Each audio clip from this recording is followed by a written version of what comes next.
ফরিদপুর ৪ আসনে বাবার পক্ষে জনসংযোগ করতে বিদেশ থেকে ছুটে এসেছেন মুজিবুর রহমান চৌধুরী, নিক্সনের মেয়ে নাজরা মুজিব চৌধুরী।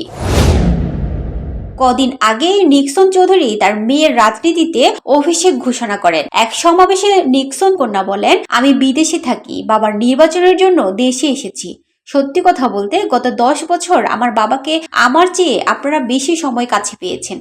সুখে দুঃখে আমার বাবা সবসময় আপনাদের পাশে থাকেন। তিনি এলাকায় অনেক উন্নয়ন করেছেন। আপনারা সবাই আমার বাবাকে ঈগল মার্কায় ভোট দিবেন এবং জয়যুক্ত করবেন। সমাবেশে নিক্সন চৌধুরী তার বক্তব্যে বলেন, আজ থেকে আমার মেয়ে নাজরা মুজিব চৌধুরীর রাজনীতিতে অভিষেক হলো। আমার মতো আমার মেয়েও সবসময় আপনাদের পাশে থাকবে। রাজনীতিতে তার হাতে খড়ি হলো। এখান থেকে তার রাজনৈতিক জীবন শুরু। তিনি আরও বলেন, ওর জন্য সবাই দোয়া করবেন। নাজুরা দেশের বাইরে পড়ালেখা করছে, সেজন্য ডাক্তার হয়ে আপনাদের সেবা করতে পারে। আমি এলাকায় যে হাসপাতাল বানাবো সেখানে ভাঙ্গা, সদরপুর ও চরভদ্রাসন উপজেলায় মানুষ বিনা খরচে চিকিৎসা নিতে পারবে। ওই হাসপাতাল পরিচালনা করবে আমার মেয়ে। নাজরা চৌধুরী বলেন, বাবার জন্য ভোট চাইছি।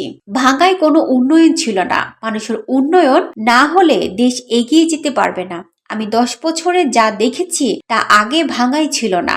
এমপি হয় দেশের উন্নয়নের জন্য, না করলে এটা বড় অপমান। বাবা 10 বছর অনেক পরিশ্রম করেছেন।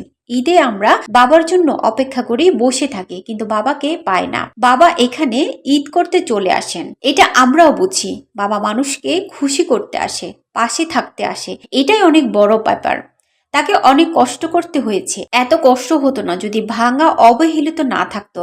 বাবা আরও কষ্ট করেছেন, এটাই এই এলাকার বাসিন্দারা বাবার কাছ থেকে আশা করেন।